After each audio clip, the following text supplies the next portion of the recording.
Hello, and welcome to the Wonkette Weekend Live Chat. I am Robin Pinocchia, and this is the lovely and talented Stephen Robinson. Hello, Robin. So Mhm. let's hop right into this while my wife is still watching. So, as people might have heard by now, and Wonkette reported on this about a week or so ago. So, Puffin Books, the UK-based publisher of children's author Roald Dahl, author of, among many things, Charlie and the Chocolate Factory, um, made hundreds of edits to his books so that they can continue to be enjoyed by all today. The changes were made after the Dahl family's story company, which has managed the copyright since his death in 1990, contracted with an outfit called Inclusive Minds, a consulting firm that offers services to improve inclusion and accessibility in children's literature. So you know you're going to face significant backlash when you work with a group called Inclusive Minds in this day and age. Had you followed this, Robin? What was some of your thoughts on the Um, changes? so my main thought, honestly, is that, the other books are still going to be around. It's not like people can't get the old versions, but also it's not just about like, oh, we don't want to teach kids, bad things or anything like that. It's that it, can make kids uncomfortable and then actually not enjoy the book as much because it takes them out of it, especially like when things are super outdated. And sometimes even when your parents explain it to you correctly and are giving you that background, it's still like, it's you end up skeeving it. And there's a lot of good, I think, in Roald Dahl's books, from what I recall. It's been a while, but I liked the witches. But Mhm. um, it would be disappointing if kids couldn't get the good part of that because they were like taken out of it and distracted by the bad. So I think it's worth having two versions if that is, they have edited versions of movies, they have edited versions of songs. It's not Yeah. like, yeah. Um, yeah, it reminds me when I was younger, the controversy over Ted Turner colorizing movies and every way that Hmm. was across the board rejection to it. But I think from his perspective, it was that this would allow people to watch Casablanca. A lot of people Hmm. are like, I paid for a color TV. I'm not going to watch this on black and white. I think Um, a lot of people were uncomfortable watching black and white movies. My sister, when she was younger, couldn't do it. I don't know why. She just like had a thing and did not like watching movies in black and white. yeah, that was a legitimate response. The idea is that you want to keep this in the public eye. Suzanne Nossel, CEO of PEN America, she suggested and I hear this a lot. A better approach might have been to add introductory context that prepares people for what they are about to read and helps them understand the setting in which it was written. And this is just a cop out. I'm sorry. I mean, it's not the average parent, and your background was different. I know, and a lot of people are different, but the average parent just says like, "Look, I want to go do some work, go watch, put on a Disney film, or go read, or here, let's read this book together." They don't want to have a big discussion about different contexts or times, or specifically the idea, and this will come up a lot. It would be, I see this with old Archie comics, and especially that would be published like, oh, well, this was written in a different time, implying that it was okay at that time, or that people Mhm. weren't upset at the time. And it was like, well, no, people were upset about overt racism or overt Yeah. misogyny in comics. It's just they didn't have the political power to People make it were a mad big about Gone deal. with the Wind when it came out and Song of the South. Like it wasn't, these things weren't non-controversial. Oh yeah, it was a document. I think the NAACP had met with Wilson about it Mhm. and others. I mean, so this was like not. It's just that they didn't have the power. People were like, Yeah. "Oh, f up," and you know, kid. So the idea is that, and you had said this earlier. Um, Also, it's this expectation that if I just say, "Hey, this was written in 1960," or "This was made in 1930, so you should enjoy it," it's like, well, the average audience Yeah. that was born in 1990 would be like, I don't get this. Okay, wait a minute. This guy put a Darth Vader mask on and raped a woman. Like, I don't, this isn't entertaining to me. I'm Yeah. disgusted. Like, I'm actually really uncomfortable that you enjoyed this. Like, what's going on? And I think something it reminds me of when recently, and I normally don't like when someone writes a piece of I don't get this work of art that's popular, but I think there was Mhm. a Gen Zer, a woman who was just like, I just don't get The Simpsons. I don't get, like, why is Marge married to this oaf? Why doesn't she have a job? Because she seems smarter. She could probably do better than home. Oh, I Yeah. guess Homer, she was basically like, I don't get this at all. And a lot of folks of my generation were coming in and like dogpiling on her. But at the same time, it was like, okay, well, yeah, a lot of this humor is rooted in tropes or concepts that were fine for us at the time. Not fine as unacceptable, but that we were like, Familiar. oh yeah, the useless husband. Of course, Marge wouldn't go out and get a job. Of course, Marge wouldn't just, I'm leaving with the kids because you're useless. Mhm. Um, and it's ironic. I think Married at Children actually ages better in that capacity because both Al and Peg are equally terrible in their own ways. So there's no long suffering wife. It's just like, no, they're perfectly compatible. And I think for audiences who enjoy it now, they kind of, um, but I think there has been a sort of, I'm less interested as always in the conservative reaction to this, as I think there's been a liberal response of perhaps a blind spot about problematic works of art, and I Mhm. understand it. It's sort of these books or TV shows and movies, if they're instrumental parts of your lives, you can risk being trapped in sort of nostalgia, right? Like a sort of this quicksand of like, oh, I enjoy this as a child. I want my children to enjoy it. Yeah. And I know it was a bit of controversy in, amongst the Wonkette staff, and I saw it also online. Um, from the comment from Philip Pullman, the author of his Dark Materials, that he had said about Dahl's work, let him go out of print. Read all Yeah. the wonderful authors you are writing today who don't get as much of a look in because of the massive commercial gravity of people like Roald Dahl. Um, if left alone, these works would disappear overnight. Um, and they still exist, but there's no reason that they have to, like, every child needs to read Charlie and the Chocolate Factory. And I think people were very, not just from the right, were very upset even on the left of like, oh, but we need this story. We need Charlie and the Chocolate Factory. We need, say, Little House on the Prairie, despite certain clear racist issues with those books. Um, and I I get never that. read Little House on the Prairie. I had no interest. I don't know. um, God, I could not tell you anything about that. Yes, it's pretty racist. I would assume so.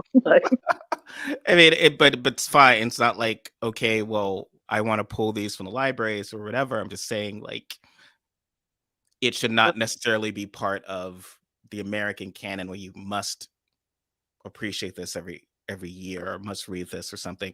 I was going to highlight this for a second.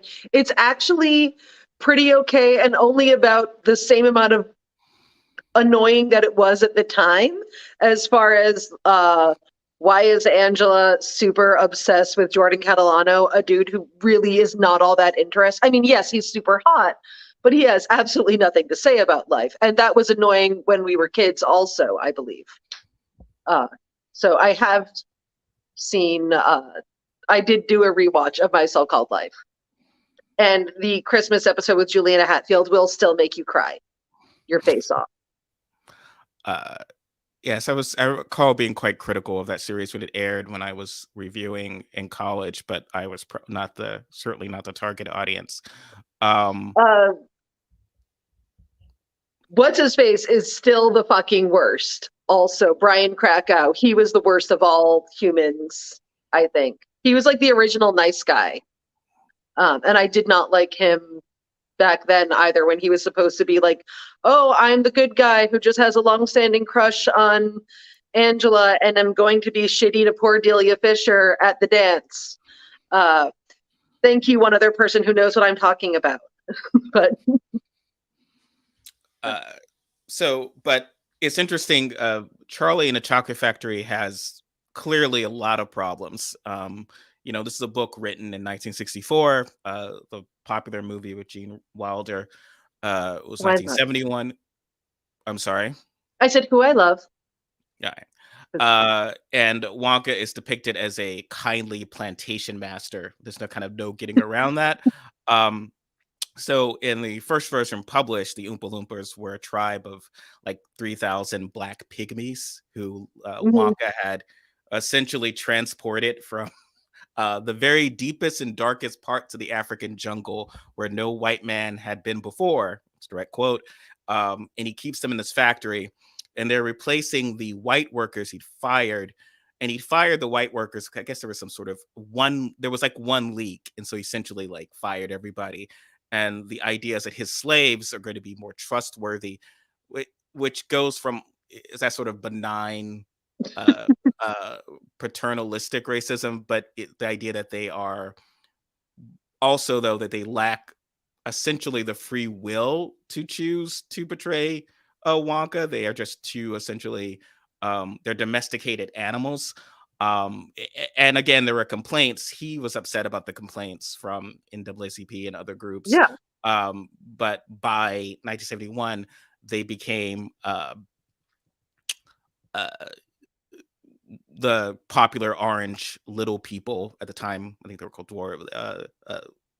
At the time, they were called dwarves, and essentially othering people with this issue. And it is obviously very disturbing upon examination. And again, with all these things, it's ideas that you're not supposed to think about it. Weirdly prescient, because chocolate is in fact, cocoa beans are frequently harvested by actual slaves. And some of those slaves are children and therefore quite short. Oh, yes. So it could be a commentary on it that. is, but he is not clearly, No, I know. I'm kidding.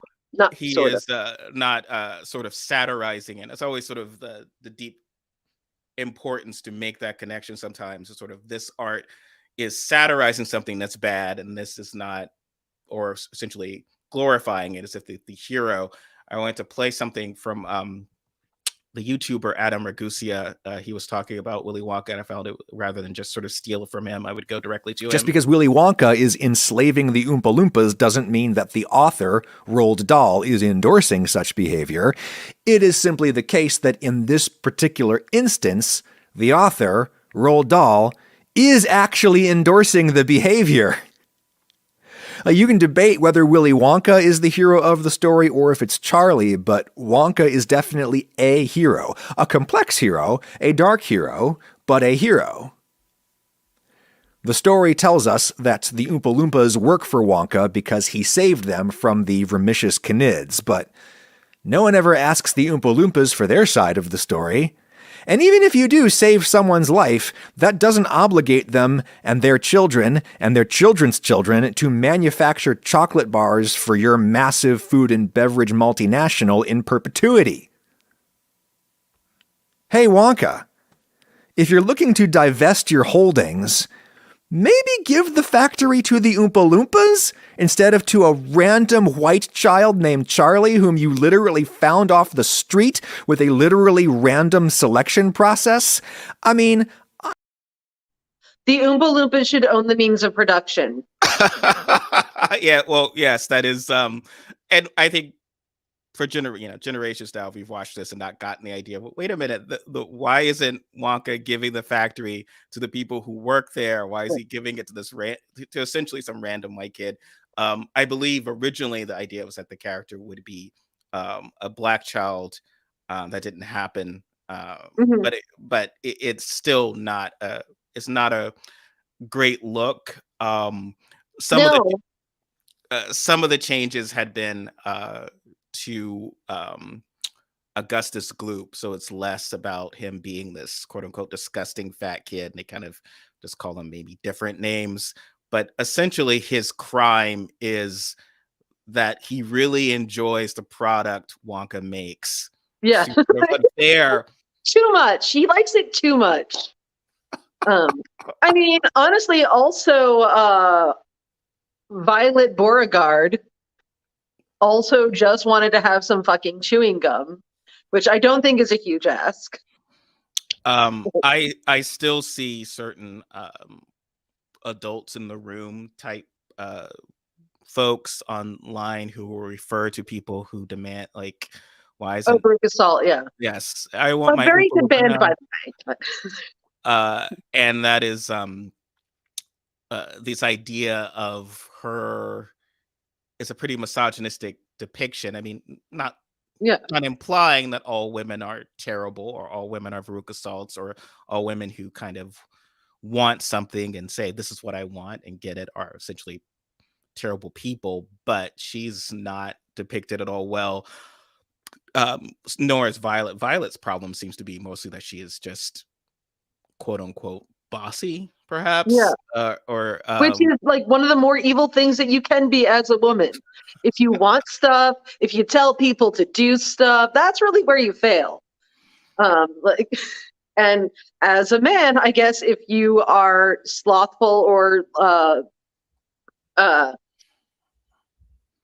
my God, I can't, like Mike TV or Augustus Gloop. Neither of them are, one is slothful. The other is, what's the deadly sin I'm trying, gluttonous. Mm-hmm. So there's sort of, when you think about it, like very gendered criticisms. Yes. Neither really deserving the fates they get. One thing that came up a lot during the discussion was the idea that you should never change someone's work after they died. A lot of liberals online were very upset by this, including Kurt Busiek, a writer I quite greatly admire as well. And to me, I kind of agree with Adam Conover of others. I mean, part of the problem here is just that we have copyright laws that allow families to sort of milk these works for all they're worth, right? So essentially it's the capitalist decision. I want this to still be relevant, so I need to make whatever changes are necessary.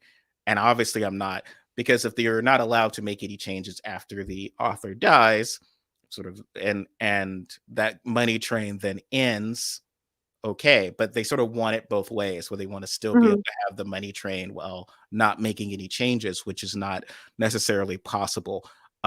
People also seem to I don't know, not see a difference between making changes to the work. And I get that too. Also, in Broadway and in theater, where plays or shows come back and constantly there are changes to the book. Constantly tweaks are made.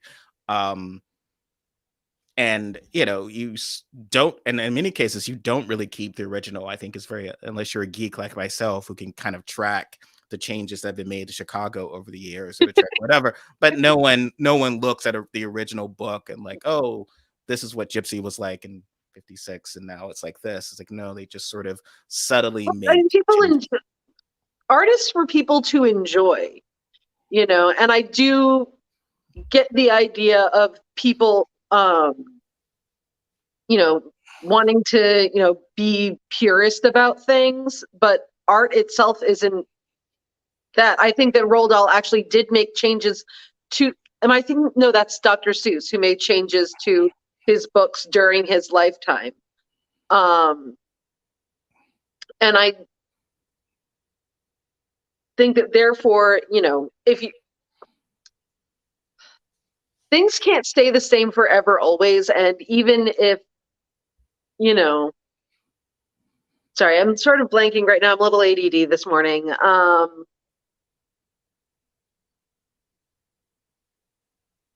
If it's going to help something stay around and help people appreciate it, then I see nothing wrong with it. And also people don't want to go see the same Broadway show, except for me. I've seen some things an embarrassing amount of times. People do like a little bit of change here and there. Oh, yeah. But question, sort of related, what do you know about the Jesse Norman thing? Yeah, you tell the folks. I did write about this a couple weeks ago. Jesse Norman, the opera singer, one of my favorites. After, she's been dead for a while now, and her estate has decided to put out a box set of her recordings that she did not want. Well, some of them she did not want published because they weren't up to her standards. And so there was the question of, this has artistic value and people will obviously want to hear it. I'm admittedly one of them. And also not being true to her personal intentions with her own art. So, yeah, I mean, this sounds awful, but you're dead.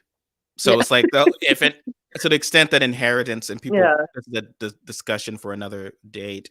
But as far as inheritance and the issue, the whole thing, you've left it to these people, and they can make whatever choices they want to make with them. I think we wouldn't have any of the works of Emily Dickinson, I believe, if we followed that rule, or sort of like. But I think, when we're talking about revisiting these works, or these certain things is interesting. Certain things can be tweaked, especially if you look at it from a revival standpoint. So having adapted a few books to the stage, like if you were to do A Christmas Story, isn't a book, obviously, or the movie rather isn't a book, but if you were to adapt that, you can pretty easily be like, yeah, maybe the Chinese restaurant scene, you can kind of tone that down, maybe not make the humor something about the sort of kind of ridiculous sort of Asian tropes, but more just the fact that the family has to get dinner out instead of like being something really kind of racist. But I was actually not allowed to watch A Christmas Story because my mom thought it like glorified guns in some capacity that I still don't understand because I've never seen it. Yes. So. I think the folks watching have. So yeah, no, I'm sure they have. I'm saying, I got nothing. Whereas with Charlie and the Chocolate Factory, those are the kind of ones where it's sort of a tapestry of, you wind up, it's the whole thing sort of collapses. Yeah, because there's not really he's a plantation master who tortures children. Yeah. And I like my own child, but I'm otherwise pretty Willy Wonka with kids. I would do that to my own home. Oh, you touched this. I'm going to bring in some Oompa Loompas to sing about why you shouldn't have touched my photo of truly the worst person in that book, though, is Grandpa. Why is Grandpa? Grandpa Bucket. Oh, he's the absolute worst. He's been like lying in bed for a bajillion years while like the mom's trying to do all the work and everything. And suddenly he can get up and dance once someone's given him a ticket to the chocolate factory. Jesus. He was inspired by chocolate. It motivated the change and made him feel. And he was the one who was like, let's drink the fizzy lifting drinks. Yes, I really only remember the movie. I read the book when I was 7, so. Yeah, I presume that was meant to sort of make it so that Charlie is not making bad choices, which of course, your main character has to make bad choices, or they're not actually making choices that are dramatically compelling. But that becomes a very harder to fix. I once adapted The Maltese Falcon, and there's that sense of, oh, well, we should keep it very hard boiled. It's like, well, just audiences aren't going to like a guy who's coming out being overtly homophobic and overt, like slapping women and they swoon and then they kiss or something. You've got to like understand that the audience you have is from the modern day, and that you can't come out and sort of do some sort of magic spell and make them a 1940s audience. It just it's not how it works. And so you sometimes would make tweaks. I usually will never keep, like, when authors are obsessed about this character being this horrible fat character. There's a lot of fat phobia in fiction, where the idea of the bad character is fat, or this bad character is associating negative traits with fatness. Yeah. And so Oh, I sort absolutely. of, this character can still be like, what's the sort of guiding principle of this character? They can still be that. It doesn't have to be related to their body type. We don't need like awful references to their body type. That was always a challenge with J.K. Rowling. Oh, yeah. And but I don't know. Rowling actually brings up the interesting case because there's been a lot of issues, obviously, about her specifically. But how much of that do you think? Do you think it's at all similar to the doll situation, or is it more of like her specifically, not her work? So if she goes away, the work is still I mean, mostly enjoyable. there are things that you can take from the work that are good, and there are things that are worth criticizing. And I do have to say, I think if there's like nothing you can, like, it is also obviously her who is the problem, but because she's a terrible person. But I think like with works in general, it is okay in some capacity if they're not perfect, because you should be able to criticize things and, look at things critically and not just assume everything that you consume is super great and perfect and fine just because it exists in the world. I think that it's important to be able to read those books and say, or, if you're still reading them, hey, I understand that what this person is doing is wrong, because it helps you think in some capacity, I think. That's true.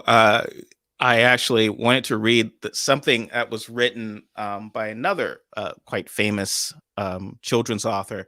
I'll let you guess towards the end, or not guess because I hate guessing. But so, and I quote, "The proud spirit of the original owners of these vast prairies, inherited through centuries of fierce and bloody wars for their possession, lingered last in the bosom of Sitting Bull.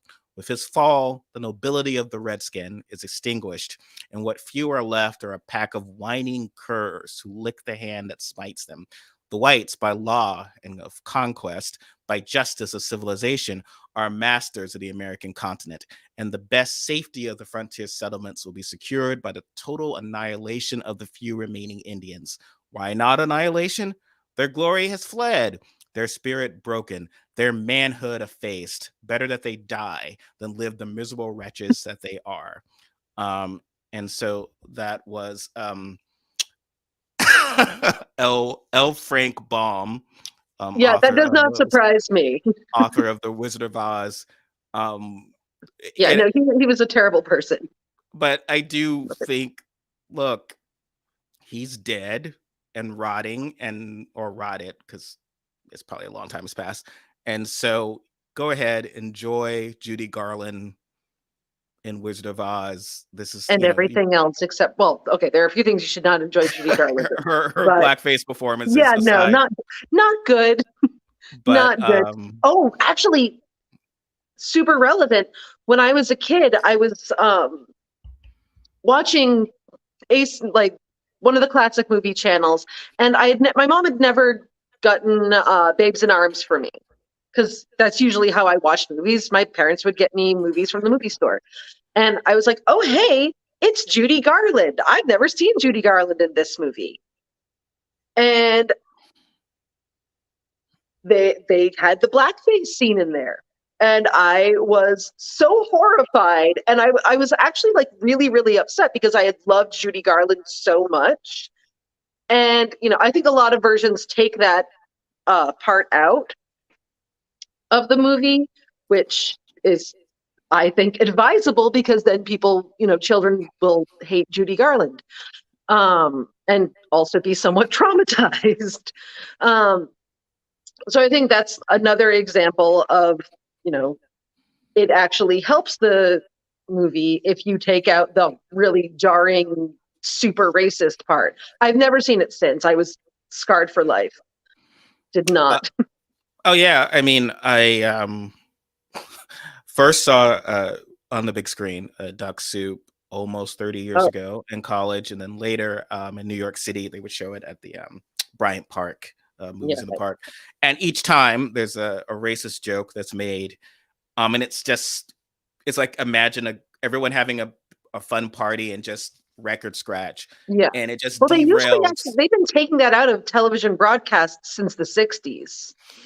Yeah, and I think, well, a TV edit stuff. I mean, Yeah. films traditionally don't, so that's been a case. But the idea is like, if your options there is preserve something and then have the audience like and lose your audience, or make a change and violate the creative intent, so forth and so on. But again, Or art is supposed to be for people to enjoy.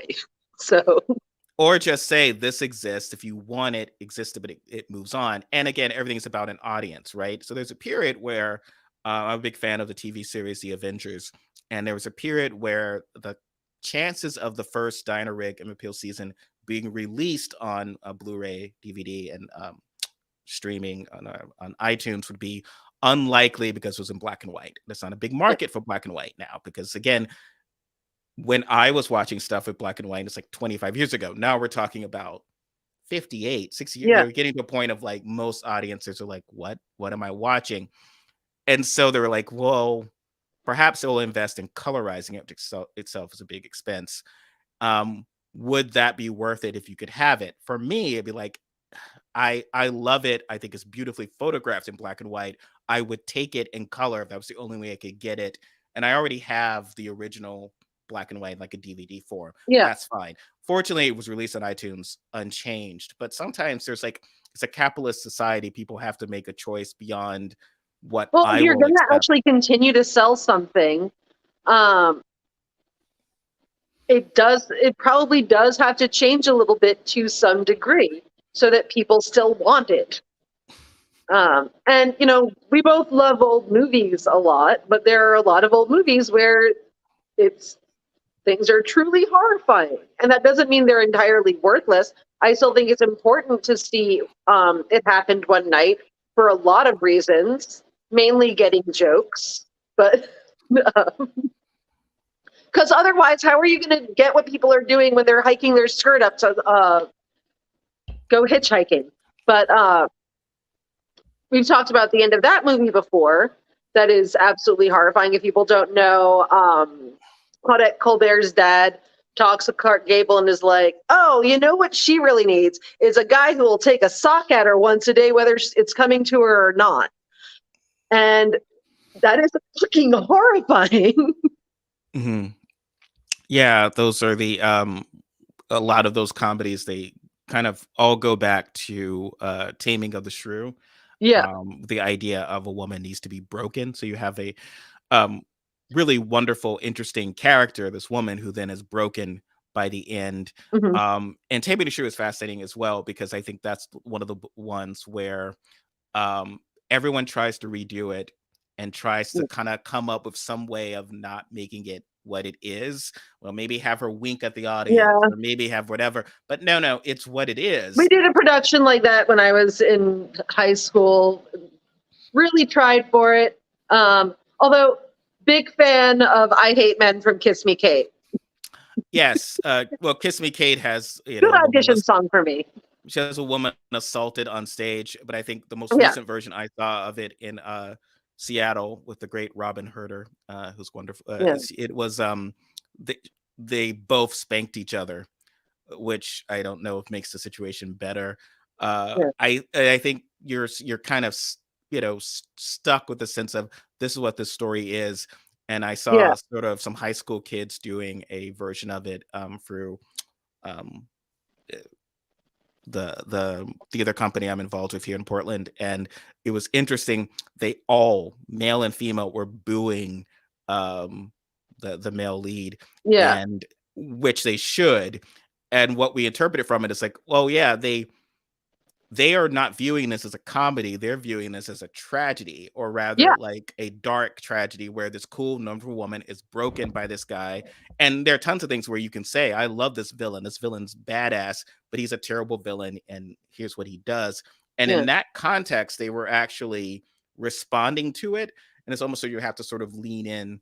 So I think what this one person had said, not Yeah. every piece of work, not take every piece of work as a moral roadmap. I mean, my response to that is that, of course, children's literature is often written to be a moral roadmap. Like Charlie and the Chocolate Factory was Yeah. not some weird indie book that later became an indie film. It's not even Fight Mhm. Club where you could say, okay, there's this interpretation or there's this. It's like, no, this is overtly telling you this is like what is acceptable behavior. I mean, it's for kids. Um, so it's Well, very different. actually, you bring up Shakespeare. One of the reasons Shakespeare has been, so like continues to be relevant is partly because it can be transposed in so many ways and interpreted in so many different ways. Um, you know, we all lived through 87, every single setting that Romeo and Juliet could possibly have ever taken place in. Uh, every year, like every president gets their own Julius Caesar. And, it is malleable in that way. Also because there were no stage directions other than exit pursued by a bear. And that is part of the reason why it has been able to stay relevant to people for so long, I think. Oh yeah. Very rarely is the text changed. I've seen that sometimes. Yeah. I've seen productions where in Macbeth there's the line, "Be not a niggard with your speech," and that is often changed, even though it's a sort of different word. But like, don't. It's just easier. Don't get people freaked out. Uh, and yeah, I mean, it's interesting. There is the case of where when it comes to entertainment or what entertainment wants, you have the two sides that are dueling. Um, and it's sort of the irreconcilable nature of that. So you have, you've written about the hardly 1 million moms, and then now Ron DeSantis on the Disney board, and their sense is like, oh, Disney or Hallmark, they're producing stuff that I can't just put my kid in front of. I just want to be able to put my kid in front of a show and not have queer people exist or not have. And there's a long history of that, right? Because you were talking about Duck Soup airing without the racist line. There were periods where literally Black people, the Black singing number, would be removed from the film when it was shown in the South, because that's the only way it could be Yeah. shown in the South. So there's a sense of everyone's entertainment choices are kind of different. It's hard to get an Because alignment again, on they that. want to sell the media to people. Yeah, I mean, so I don't know. I mean, I think what this you've followed somewhat of what Ron DeSantis is doing. So now he's sort of taken over the Disney board, and he's announced his kind of anti-woke agenda on that board. And it's scary, obviously, because their opposition is this idea of just literally having, because Ben Shapiro whined about it with Yeah. the film Lightyear and others, like literally having queer couples is somehow indoctrination. Mhm. DeSantis had said last week, and I quote, "When you lose your way, you've got to have people that are going to tell you the truth. So we hope they can get back on," they being Disney. But I think all of these board members very much would like to see the type of entertainment that all families can appreciate. Uh, and, But you were Disney saying, wasn't always producing entertainment that all families could appreciate anyway without any kind of discussion. I mean, certainly I know a lot of, it's not just me, but a lot of moms had talks with their daughters about the Disney princess thing and the ways in which that was super sexist. Certainly The Little Mermaid, which I love, is Mhm. fucked on multiple levels. And so the idea that there has ever been any kind of media that children can consume that no parents have any reason to discuss with their kid or is ridiculous, because my parents did have to discuss all of those things. We had to talk about the Siamese cats in, was it Lady and the Tramp? I'm not Yeah. super great at Disney, but all these other things. So they had to do that. Why can't these people? Well, Like, see, why can't they get it together to be like, hey, we are terrible human beings and do not like queer people? well, it's the But assertion of power. So the assertion of power was that this was ethnic humor was going to be in there that appealed to us and others, So I know in it's like walking on broken glass, and then she turned into seafoam at the end. Sorry. there's the yes. So for instance, in the Jim Crows and Dumbo. So you're not just making a racist remark, you're actually alluding to the active oppression of Black people. And then there's the film, which is not Disney, but Coal Black and the Seven Dwarves, which is pretty racist. But what's interesting about that one is that the people making it swore up and down, and some of the later enablers, so modern people who will defend it. Well, the intent was to celebrate Black musicians, and even the artists had gone to clubs or whatever. So that to me is even worse, because it's just like, if I'm just sort of like, yeah, I don't like Robin, I hate Robin, I'm gonna make an anti-Robin movie, you'd be like, okay, fine. But if you're like, hey, come to my house, I'll cook you dinner and I'll show you about my life, I'll bring you in, it's like, oh, you're taking pictures of me and drawing images for your pro Robin movie, I assume. That's awesome. And you go and you're like, oh my God, like, this is what you think I look like, and this is a joke. And then I got a skirt on my head. This is the best costume for today. Exactly. I got someone to do a version of your voice because I think this is what I think you sound like. It's like, really? Like, that's awful. Like, I'm sorry. Like, I'm really hurt. So, but yeah, they swore up. They don't like a staunch one. Yes, a staunch. Yes, I would do you as Staunch. I realize I sound more like Katharine Hepburn. I'm not doing this well, but well, I mean, the accents it's a mid-Atlantic accent. They all went to the same school. They still kept that despite falling into horrible disrepair. So maybe went to Miss Porter's. I don't know where Katharine Hepburn went, but yes, also that. Yes, generally speaking, the same school, learning to speak the same. Oh yeah, okay, yeah. Yeah. So the author's work should live with all its warts. They write in the language of their day, and it should remain intact, which is fine. It's just that things go out of print. That's what happens. Like, so people will make the choice that it will go out of. So this is why I feel like we wind up with that circular discussion. It's like, okay, fine, you can make that choice. The capitalist choice is that this probably won't go in the air, or this probably won't be on. So if the choice really became, okay, do we air this movie, or do we cut out this one scene that's offensive? Are we going to show it? And the idea that artists' work is invaluable. I mean, again, there was a period before price to own videos for movies. So I'm going to date myself in the 80s. I grew up in this. Pretty much the version of Ferris Bueller I saw was the edited version. The version of National Lampoon's Vacation were the edited versions for TV. Clearly, the chances of my viewing the originals were highly unlikely. I was very surprised when I first saw the unedited version of Just One of the Guys. Yeah.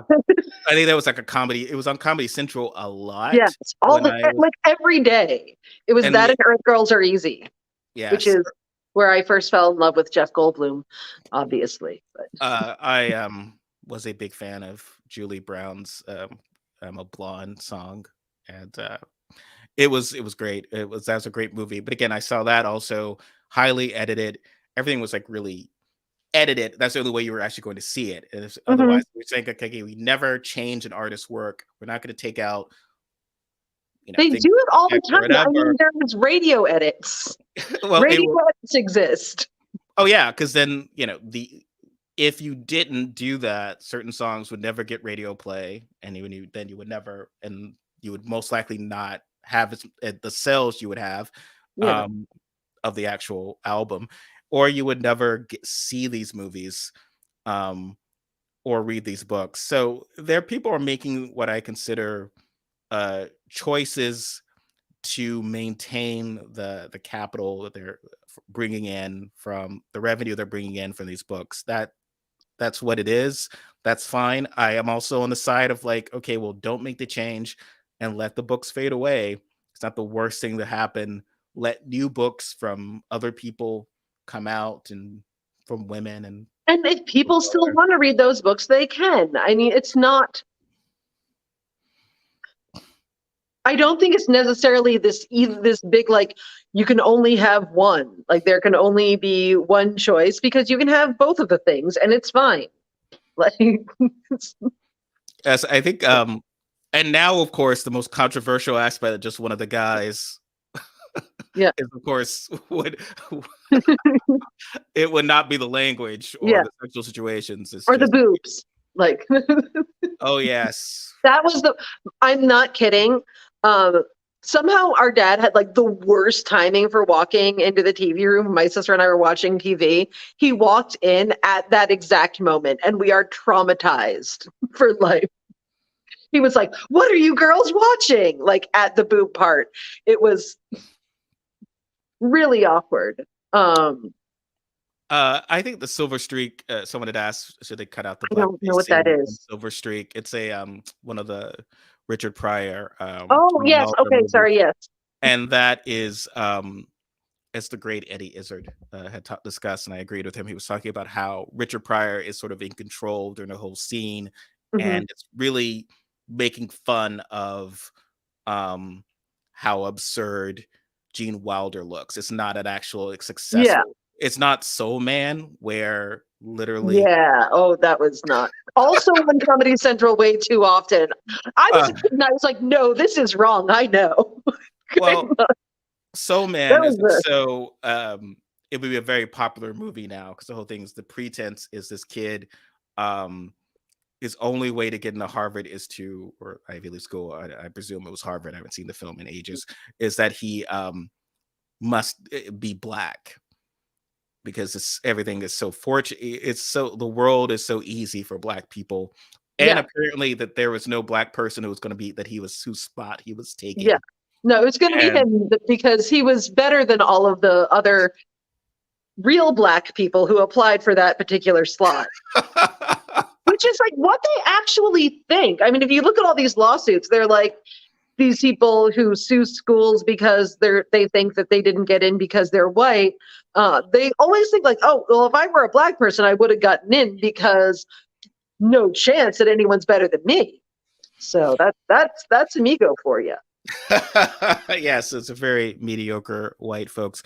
So yeah, I mean, I think um the fact that things get edited is not the as shocking as you might think. I think the idea that this is sort of a, but I think that's the problem, right? The idea that making these changes for content, especially from the right, they will accept, okay, well, you've got to take the boob shot out, and you've got to protect the kids from a boob shot, and you've got to protect the kids from, you know, a same-sex couple, but you can have casual homophobia in a movie, and you can have like a rape Because scene. it makes them feel good. That's fine. That is just, that's what this was like back in the day.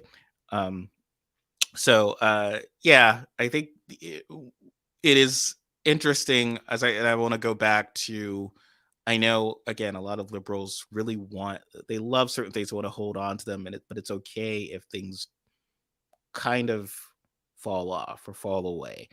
So it's okay. I use the example, a show you've not seen, but myself and others seen, The West Wing. It's okay if you enjoyed it at the time. It doesn't particularly age well when you have like a lot of men lecturing women and so forth, and there's no black people to be found. I mean, other than I think John Amos is a military commander, but no one actually running the this administration, and the women in subservient positions, with few exceptions. So that is something that, okay, well, now we're going to do something different. It's okay if you still enjoy this, but it's okay if it also kind of fades away. Yeah. And I think that's sort of where we kind of need to be with this art. Do you have any other final thoughts or things on this? I was gonna get into a little bit songs that there are a lot of old songs that sort of like very much gloss over domestic violence as being pretty okay, or not okay, or just like an acceptable thing to some degree. And when I was a kid, that would also wig me the hell out. There's the Billie Holiday version of My Man. There's a part where she says like, he isn't true, he beats me too. And I was like, truly, like, I couldn't listen to that song because of that. The Crystals, He Hit Me and It Felt Like a Kiss, which technically was supposed to be an anti-domestic violence song because Carole King and Jerry Goffin, is that his name? Mm-hmm. Were disturbed by Little Eva's domestic violence situation. But I was also, a kid, and I was like, this is not okay. So I would have to skip over that song. And it's not that there isn't value in those songs, but when you're a kid and you don't understand the whole context, or, that's a really terrifying thing to hear. So I do think it's fair for certain things to, maybe be edited to some degree. So it's not like a kid being freaked out. Although on the other hand, I spent a lot of time as a child walking around singing Bessie Smith songs and did not realize until I was 18 years old that she was not just really fond of baked goods.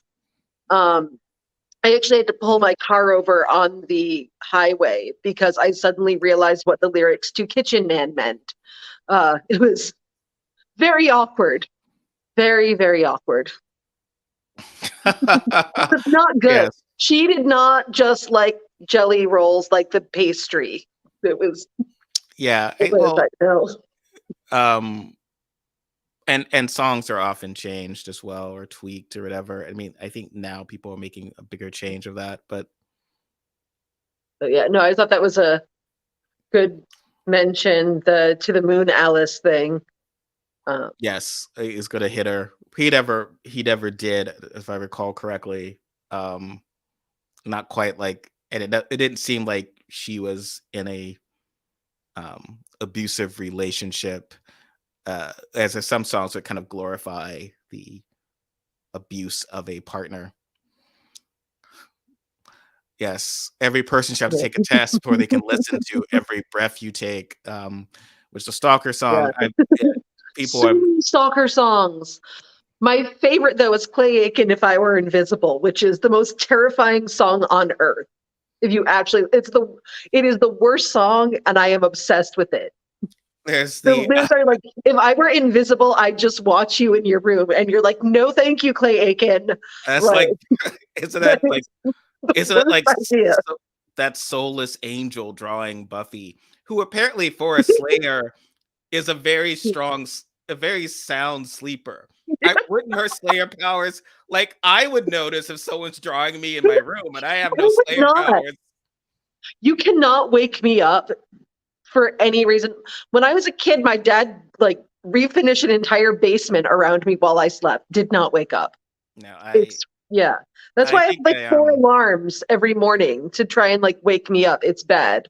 I'm not a particularly sound sleeper. Maybe someone said it was only childitis, so I'm used to sleeping alone. So any presence in the room, I'm distinctly aware of, including Angel drawing me. So my soulless vampire ex-boyfriend drawing me would obviously come up.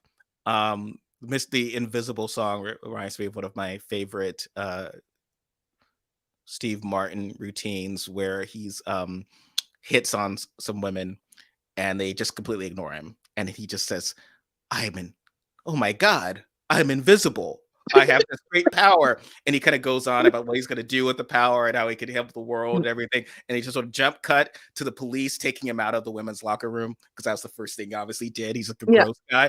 So that concludes our discussion of of pop culture and editing for television and editing for posterity. Thank you, Robin, and everyone for joining us. Don't forget to like, share, subscribe, and we will see you next time for another fun weekend discussion. Bye, all. Bye.